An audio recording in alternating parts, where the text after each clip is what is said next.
오늘 우리가 함께 살펴볼 다니엘서 9장은 이 다니엘의 기도 내용이 담겨져 있는 본문입니다. 이 귀한 본문은 성경에서 기도가 무엇인지 또 우리가 어떻게 기도해야 하는지 할 때 대표적으로 언급이 되는 본문이죠. 그래서 이 많은 신앙의 선배들과 성도들이 이 기도를 배우고 또한 기도를 잘 하고 싶을 때 이 다니엘의 기도를 배우고 이 다니엘의 기도를 보게 되죠. 여러분과 제가 신앙생활하는 것에 있어서 이 성경 말씀을, 하나님의 말씀을 바르게 읽는 것과 또한 기도를 제대로 하는 것, 이 두 가지만 여러분이 말씀과 기도만 잘 세워져 있으면 세상에서 어떠한 삶의 어려운 문제와 시련을 마주해도 말씀으로 그것들을 잘 분별해내며 기도를 통해서 하나님의 도우심과 인도하심을 경험하며 이 땅을 살아가게 되지 않습니까? 그래서 여러분이나 저나 신실한 성도 누구든지 성경에 나오는 대로 기도를 하고 싶어하고 교회의 역사 가운데 나오는 그 수많은 믿음의 선배들처럼 기도하고 싶은 소원을 가지게 됩니다. 그러나 여러분, 정작 기도하는 일에 있어서 많은 사람들이 실패하는 것을 우리는 보게 되죠. 그리고 기도를 제대로 알고 누리는 사람들이 이 땅에, 또 우리 교회도 그렇고 한국 교회도 이렇게 보면 점점 줄어가고 있다는 것을 보게 됩니다. 여러분, 참 이 기도하는 사람들이 줄어들고 있다는 것, 이것이 우리 시대의 어떤 면에서 가장 큰 약함과 아픔 중에 하나다, 이렇게 이야기할 수가 있는 것이죠. 오늘부터 여러분, 이 다니엘의 기도를 살펴보게 됩니다.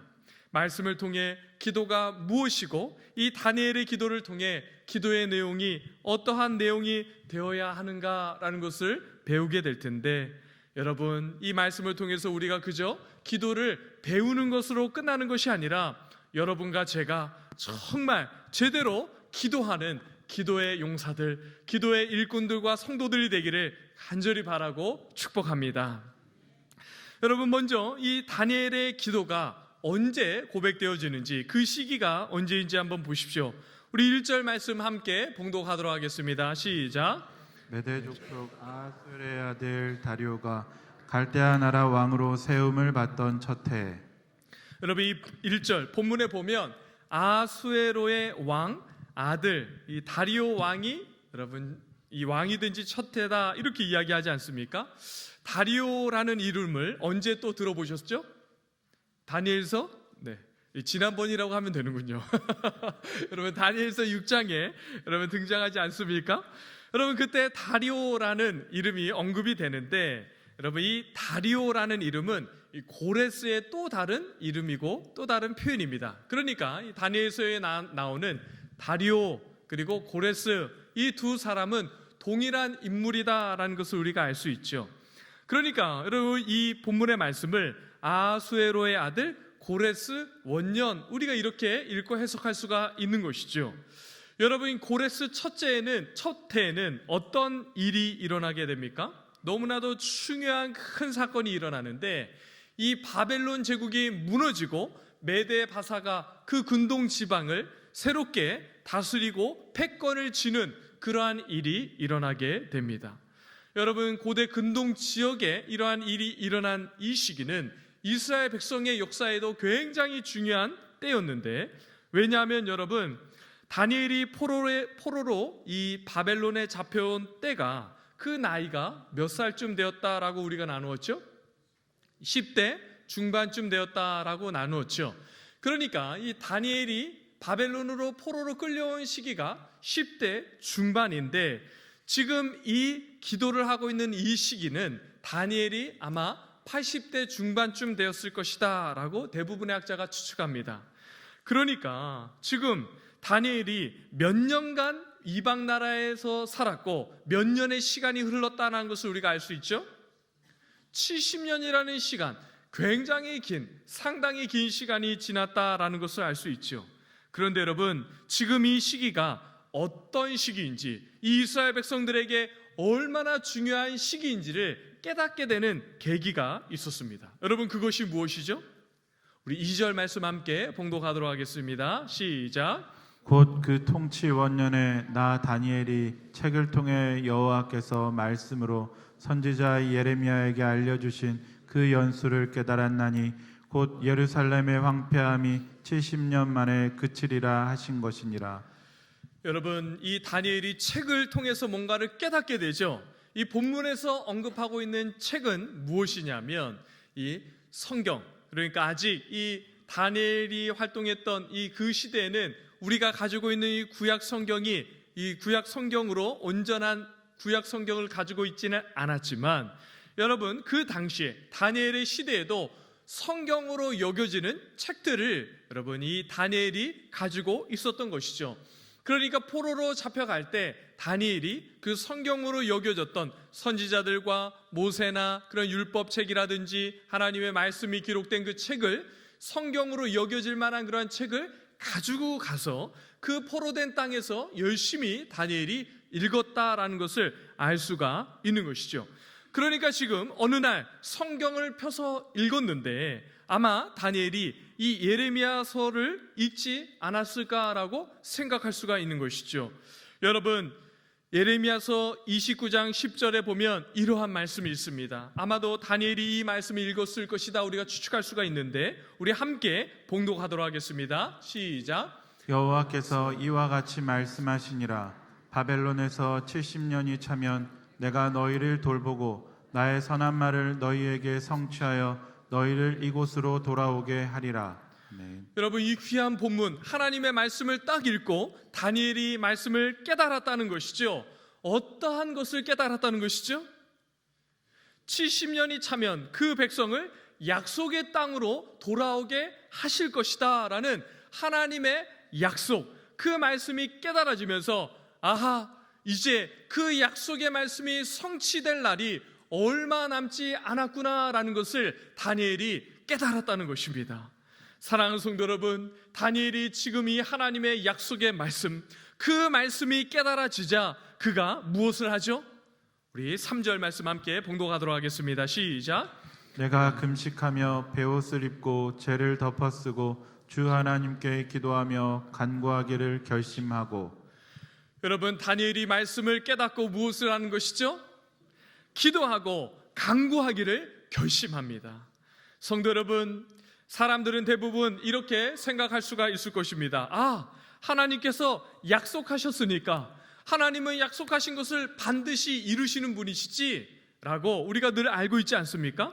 그러니까 아하, 이제 곧 그 말씀이 이루어지겠구나 이렇게 생각하고 그럼 이제 나는 그냥 기다리면 되겠네 라고 쉽게 생각하고 지나갈 수가 있는 것이죠. 그러나 성경은 우리에게 그렇게 가르치지 않고 오늘 다니엘은 그렇게 막연하게 기다리지 않습니다. 다니엘은 하나님의 뜻을 깨닫고 그 깨닫게 된 하나님의 뜻이 가만히 있으면 이루어질 것이다 라고 생각하면서 그냥 아무것도 하지 않고 내버려 두지 않습니다.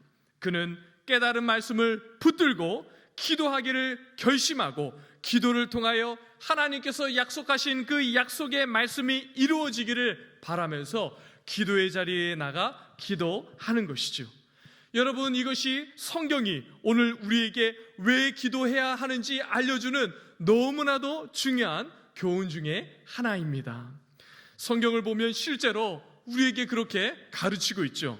여러분, 예레미야 29장 12절과 13절 말씀을 우리 함께 봉독하도록 하겠습니다. 시작. 너희가 내게 부르짖으며 내게 와서 기도하면 내가 너희들의 기도를 들을 것이요 너희가 온 마음으로 나를 구하면 나를 찾을 것이요 나를 만나리라.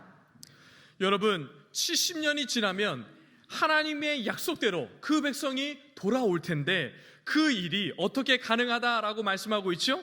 너희가 부르짖으며 내게 와서 기도하고 나를 찾고 구할 때 그 일이 일어나게 될 것이다.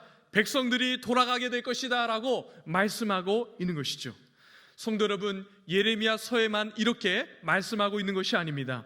에스겔서에도 동일하게 말씀하고 있는데요. 에스겔 36장 37절 상반절 말씀 우리 함께 봉독하도록 하겠습니다. 시작. 주 여호와께서 이같이 말씀하셨느니라. 그래도 이스라엘 족속이 이같이 자기들에게 이루어 주기를 내게 구하여야 할지라. 아멘.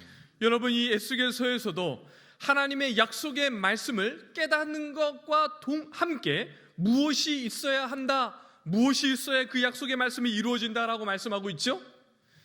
여러분, 내게 구하여야 할지니라 라고 말씀하시면서 그 일이 이루어지기 위해서는 약속의 말씀과 함께 기도하는 것이 있어야 말씀이 성취되고 이루어진다라고 말씀하고 있는 것이죠. 여러분, 오늘 이 말씀을 우리는 주목해서 봐야 합니다.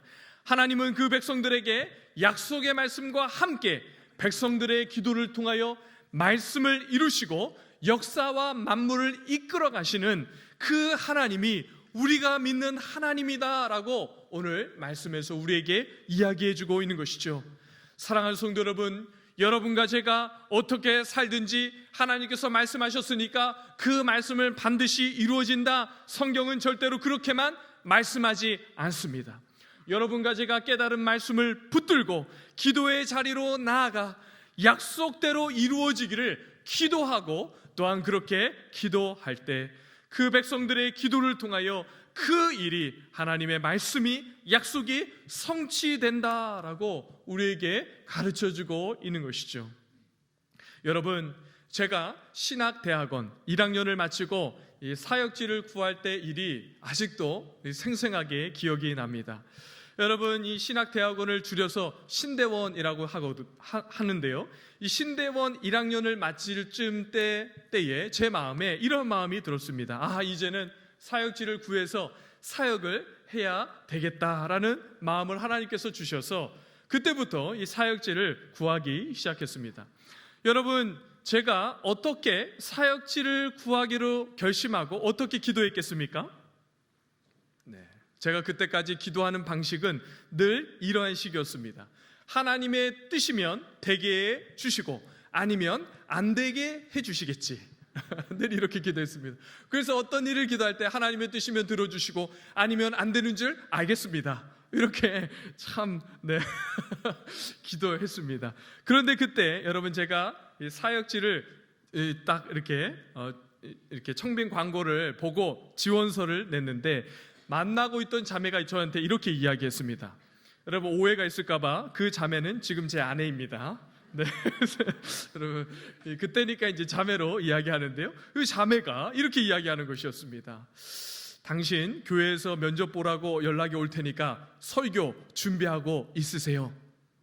아마 반말로 했겠죠. 어쨌거나 여러분, 그 교회는 부서 사역자를 뽑는데 설교 면접을 보고 뽑는다고 한 것이죠. 그러니까 여러분, 당시 제 아내가, 그 자매가, 그때 그 자매가 저한테 그렇게 이야기를 한 것이죠. 그 말을 듣고 제가 어떻게 반응했겠습니까? 아니, 연락도 안 했는데 무슨 설교를 준비합니까? 이렇게 얘기했습니다. 여러분, 제 생각에는 아마 그때 이랬던 것 같습니다. 이제 서류 전형이 통과하면 한 1, 2주 후에 면접을 보게 될 테니까 준비해서 오세요, 이렇게 할 것을 기대했던 것이죠. 그런데 여러분, 그렇게 이야기를 하고 나서 참 연락도 안 왔는데 무슨 그러한 말을 나한테 하나, 이런 생각을 하고 있던 어느 때 갑자기 그 교회에서 저한테 연락이 왔습니다. 전도사님, 내일 모레 오셔서 설교 면접 볼 수 있습니까? 여러분, 제가 어떻게 했을까요? 참, 자매 말을 잘 들어야 되겠다 생각도 들었지만, 여러분, 발등에 불이 딱 떨어지니까 제가 너무나도 참 쉽지 않았습니다. 그래서 당시 섬겼던 그 교회의 목사님의 도움도 받고 나름대로 열심히 최선을 다해서 여러분 준비했습니다. 여러분, 제가 그렇게 준비를 하고 면접 당일 전날이었습니다. 전날 그때 만날 자매와 함께 교회 가서 기도를 하고 내일 면접 봐야지 하고 교회를 가서 기도를 했습니다. 여러분, 제가 그때 어떻게 기도했을까요? 이제까지 저의 기도의 스타일을 보면 하나님께서 이 사역지 되게 해주시면 하나님의 뜻인 줄 알고 안 되게 해주시면 안 되는구나 하겠습니다. 이렇게 아마 기도했을 것입니다. 그런데 여러분, 제가 그때 그 교회에 가서 기도의 자리에 딱 앉아서 기도하려고 하는데 그렇게 기도하고 싶지가 않았습니다. 그래서 제가 그 자리에서 이렇게 기도했습니다.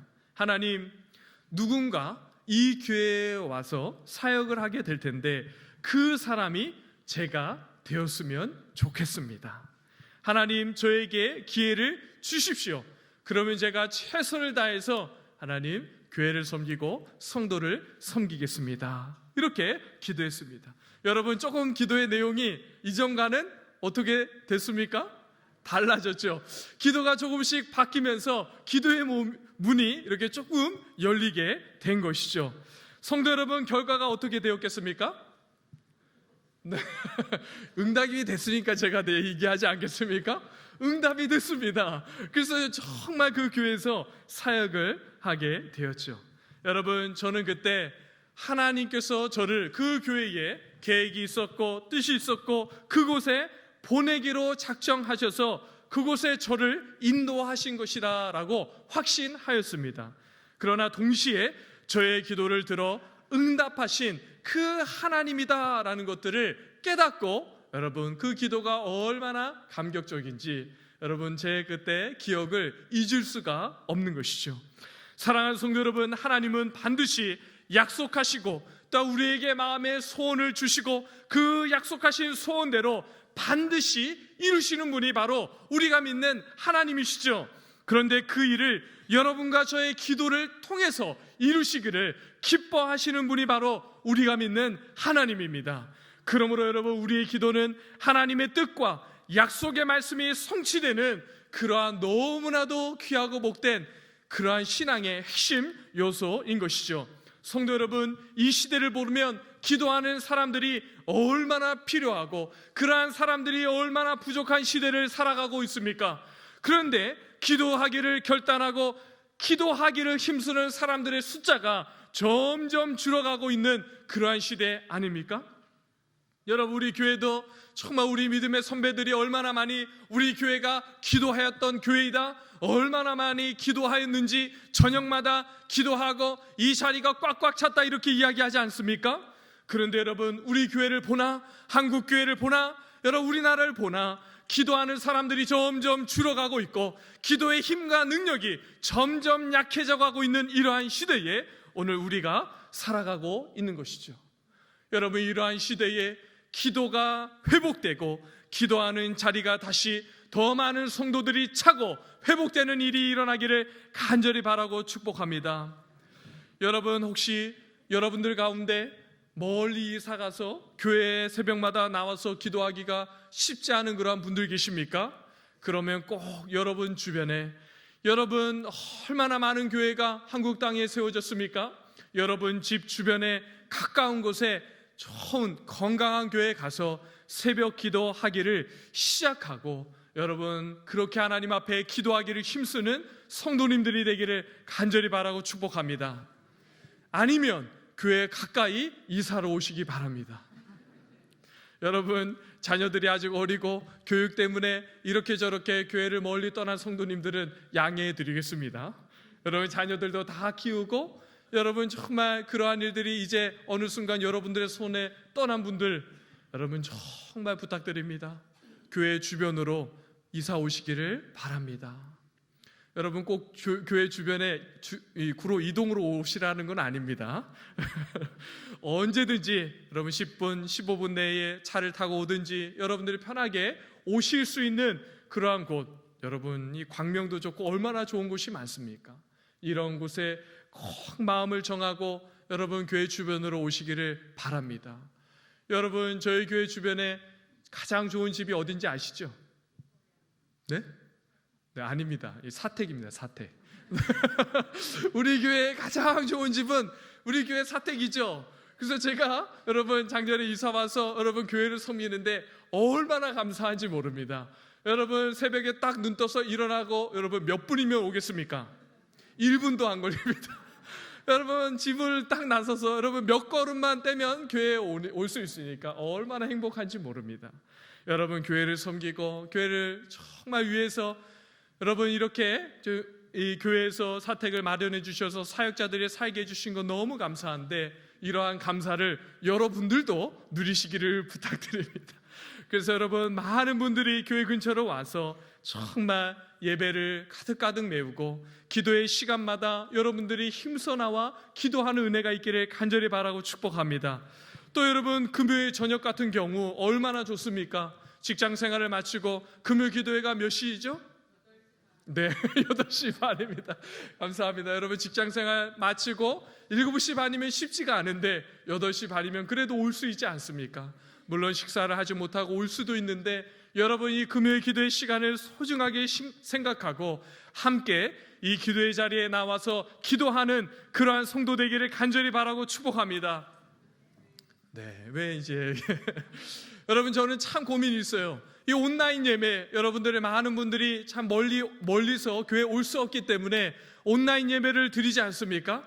그런데 여러분, 이 온라인 예배를 통해서 드리는 것이 저는 참 목회자로 이 참 이러면 안 되는데라는 마음이 많이 있는데 이거를 참 이렇게 끊기가 쉽지가 않습니다. 여러분이 온라인 예배를 멈춰야 되겠습니까? 계속 해야겠습니까?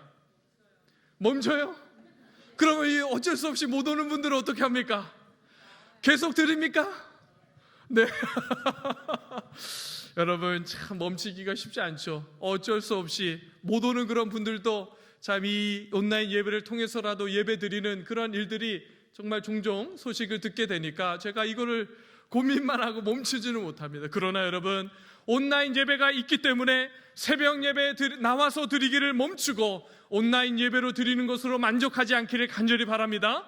또한 금요 예배든 수요 예배든 여러분, 이 예배당에 나와서 성도들과 함께 예배 드리는 것을 원하고 두세 사람이 내 이름으로 모이는 곳에 내가 너희와 함께 그들과 함께 하신다는 그 약속의 말씀을 의지하여 함께 모여서 예배 드리기를 힘쓰는 우리 성도들이 되기를 간절히 바라고 축복합니다.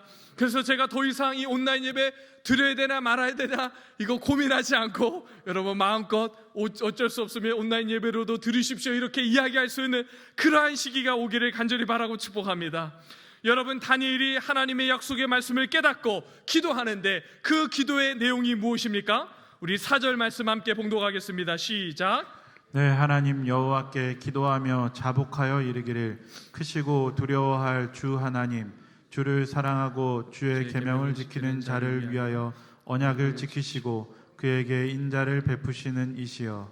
여러분, 다니엘의 기도의 가장 첫 번째 고백이 무엇이죠?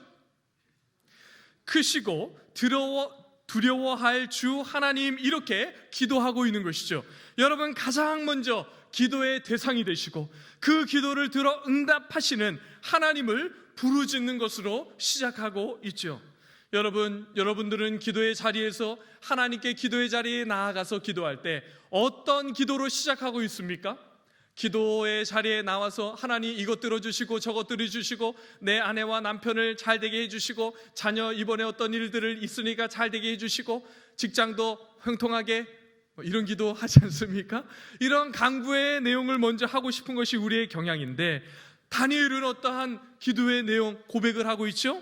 하나님을 부르는데 그 하나님이 어떠한 하나님인지를 깨달아지고 알게 되고 누려진 그 하나님을 먼저 고백하면서 하나님을 부르는 것으로 기도를 시작하고 있는 것이죠. 여러분들이 가정에서 남편이나 아내 혹은 자녀들을 부를 때 앞에 어떤 수식어를 붙여서 부를 때가 있습니까?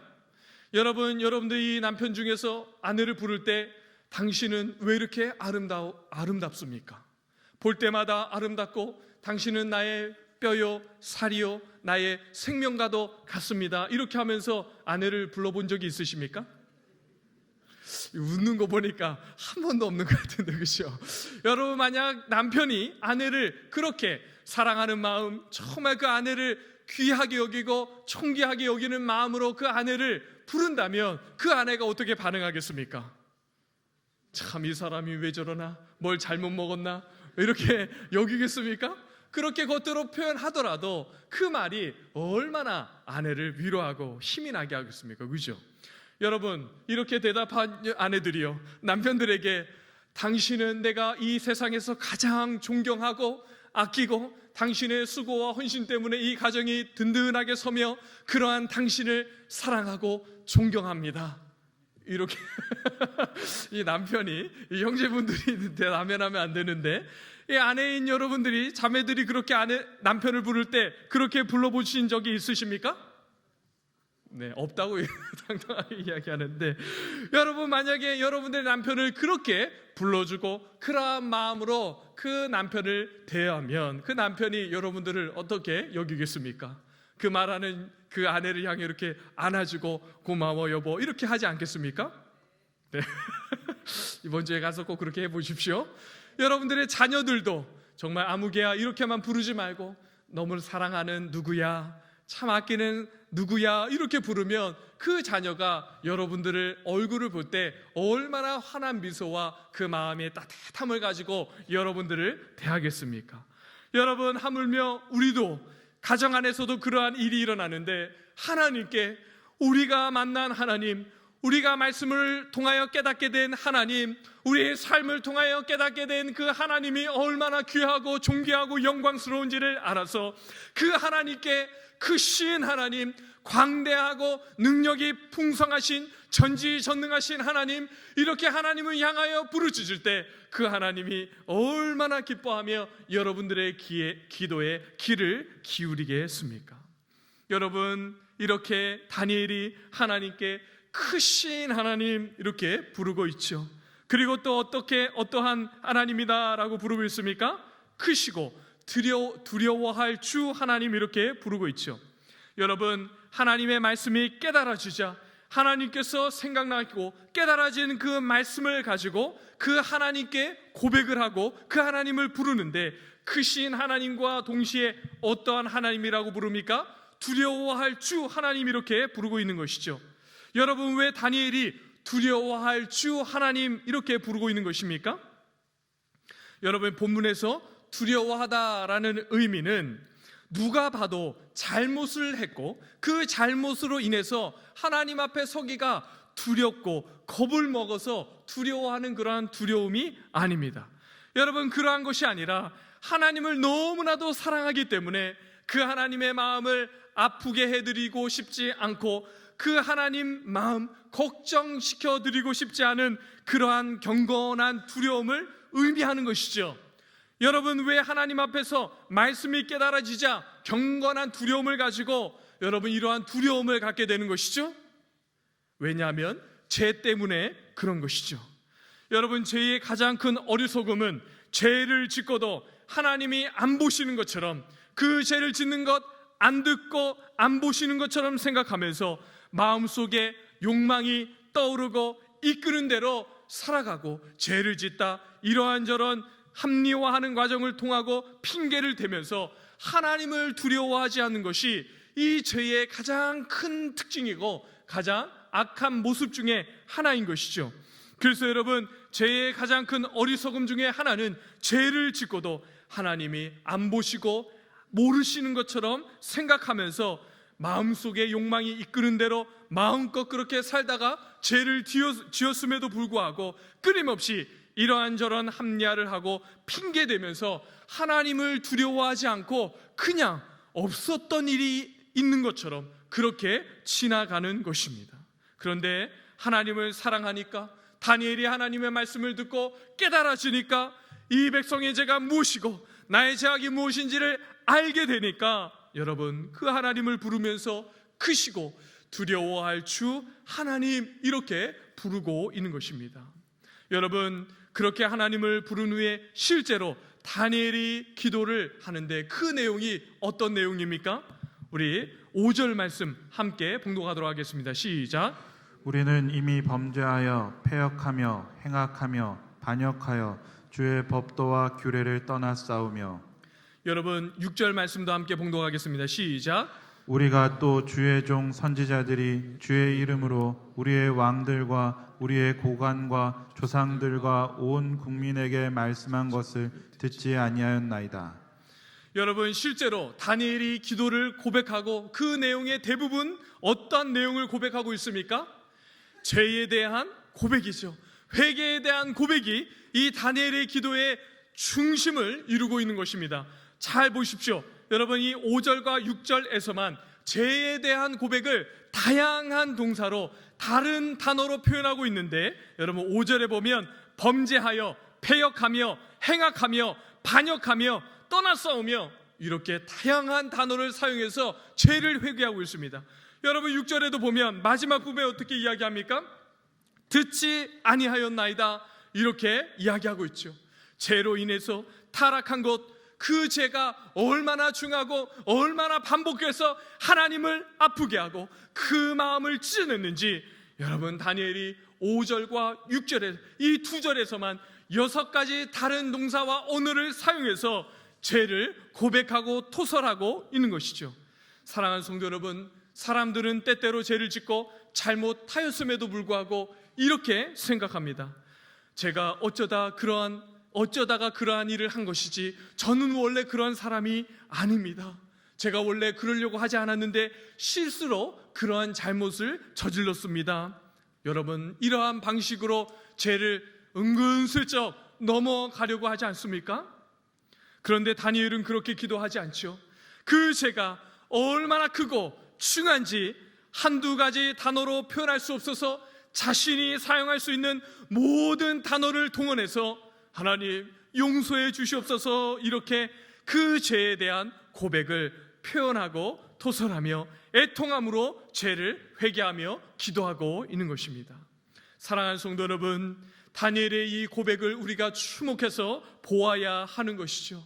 우리가 하나님께서 말씀을 통하여 깨닫게 해주신 그 귀한 말씀의 은혜를 붙들고 우리의 모습이 선명하게 드러나고 깨달아 알게 되었을 때 정말 그것들을 핑계대거나 그냥 어쩔 수 없었습니다, 하나님 실수했습니다, 이렇게만 고백하고 넘어가지 않기를 간절히 바랍니다.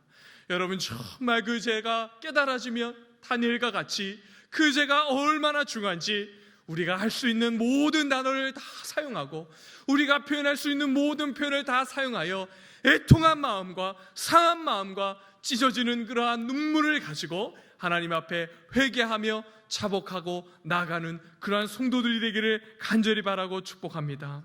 그런데 여러분, 우리가 더 주목해야 해서 보아야 할 것이 한 가지 더 있는데요, 여러분, 죄를 자복하고 회개하는데 그 죄가 누구의 죄라고 고백하고 있죠? 5절에 보면 우리는 이렇게 고백합니다. 6절에도 우리가 라고 고백하고 있는 것이죠. 여러분, 지금 말씀을 통해서 깨달아진 죄, 이 이스라엘 백성들이 이 바벨론 땅에 포로로 잡혀온 이 악한 일의 결과가 누구 때문이다 라고 고백하고 있는 것입니까? 나는 당연히 포함되었고 나를 포함하여 우리가 죄를 지었다라고 말씀하고 고백하고 있습니다. 심지어 여러분이 다니엘서 9장 20절에 가면 내 죄, 이렇게 표현하고 있는 것을 볼 수가 있는 것이죠. 다니엘은 하나님, 그들의 죄, 우리 백성의 죄, 이렇게만 말하는 것이 아니라 내 죄, 우리의 죄 때문입니다 라고 자신의 죄라고 여기며 죄를 회개하고 있는 것이죠. 성도 여러분, 그런데 실제로 누구의 죄로 인하여 이스라엘 백성들이 포로로 잡혀온 것이죠? 다니엘의 죄가 아니라 조상들의 죄가 대부분이죠. 여러분, 다니엘은 10대 중반에 포로로 잡혀왔습니다. 그러니까 본문에서 우리는 이렇게 고백할 때 이 죄에 해당되는 그러한 죄를 다니엘은 훨씬 적게 지었겠죠. 여러분, 10대 중반에 이른 그 소년이 얼마나 큰 죄를 지어서 나라가 망하고 포로로 끌려가는 그러한 어리석은 죄를 지었겠습니까? 그런데도 다니엘은 그 조상들이 끊임없이 반복한 그 악한 죄를 지었음에도 불구하고 그 조상들과 자신을 분리시키지 않습니다. 어떻게 이야기하죠?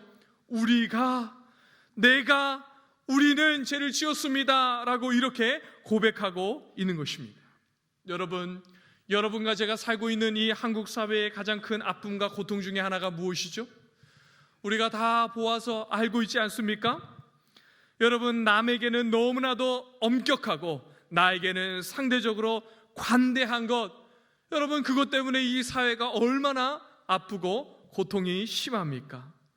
여러분, 그래서 내로남불이라는 참 입에 얹기 쉽지 않은, 참 담고 싶지 않은 그러한 말들이 얼마나 많이 서로를 향해 여러분 이야기되어지는 이러한 시대입니까? 그래서 여러분, 끊임없이 어떤 일들이 일어나게 되는 것이죠?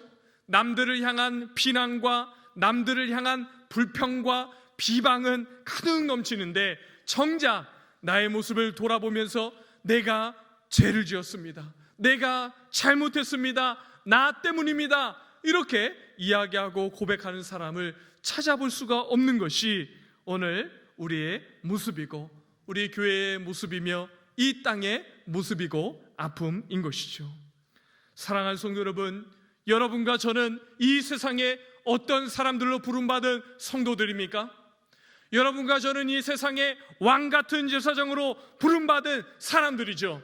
여러분, 제사장이 하는 가장 큰 일, 여러분 너무나도 중요한 일 가운데 하나가 무엇입니까? 여러분, 죄를 지은 하나님의 백성들, 그 백성들이 하나님께 나아갈 수가 없으니까 그 백성을 대신해 하나님께 나아가 그 백성들의 죄를 대신 토설하고 용서함을 받고 그 백성들이 다시 하나님께 나아갈 수 있도록 돕고 섬기는 일을 이 제사장들이 하는 것이죠. 여러분, 우리는 이 아픈 시대에 다니엘처럼 우리의 기도를 통하여 우리 나라, 이 교회에 우리들이 지은 모든 죄가 우리를 통하여 하나님 앞에 용서함 받고 다시 그 회개를 통하여 하나님과의 관계가 회복되는 그러한 역할을 여러분과 제가 감당하도록 부름받은 사람들입니다. 사랑하는 지체들의 죄와 허물과 악함이 드러날 때 그 죄가 나의 죄입니다. 그리고 함께 살아가고 있는 이웃들의 죄가 드러날 때 그 죄가 나의 죄입니다 하면서 하나님 앞에 나아가 제사장처럼 다니엘처럼 하나님, 나의 죄입니다, 용서해 주십시오, 우리의 죄입니다, 용서해 주십시오 라고 자복하는 성도들이 여러분과 제가 되기를 간절히 바라고 축복합니다. 그렇게 여러분과 제가 바르게 기도하는 일들이 일어나야 또한 그렇게 기도하는 성도들을 통해 여러분들의 삶과 여러분들의 가정과 여러분 이 나라가 회복되는 일이 일어나게 되기를 간절히 바라고 반드시 그러한 일이 일어나게 될 것입니다. 여러분, 정말 기도의 자리가 회복되기를 바랍니다. 여러분, 우리가 함께 우리 교회가 회복되기를 위해서 많이 기도하기 원하고 그렇게 간절히 소망하지 않습니까? 여러분, 그 일이 어떻게 일어나게 되는 것이죠? 여러분과 제가 기도의 자리에 나와 기도해야 되는 것이죠. 새벽마다, 금요일마다 여러분 결단하십시오. 결단해서 기도의 자리에 나와 여러분들이 기도하고 그 마음에 소망을 가지고 기도해야 우리 교회가 소망이 생기고 회복이 될 것 아닙니까? 그런데 기도의 자리에 나와 기도하지도 않고 이 나라가, 이 교회가, 우리의 삶이 회복이 된다라고 소망하며 그 일이 일어날 수 있겠습니까? 여러분, 말로만 그렇게 이야기하고 그렇게 누군가가 바뀌어야 그러한 일들이 일어나야 된다라고 생각하고 말로만 이야기하는 것이 아니라 여러분들의 기도의 자리가 회복이 될 때 반드시 하나님께서 여러분과 저의 기도를 통하여, 우리의 기도를 통하여 그러한 놀라운 회복과 부흥의 역사들을 우리 교회와 이 나라와 한국 교회 위에 충만하게 부어 주실 줄 믿습니다. 여러분, 기도의 자리를 회복하시기를 부탁드립니다. 기도하기를 결단하고 여러분 정말 기도의 자리에 나와 함께 기도하는, 그리하여 하나님의 약속의 말씀이 여러분들의 기도를 통하여 응답되고 역사되어지고 성취되는 그러한 복된 성도 되시기를 주님의 이름으로 간절히 바라고 축복합니다.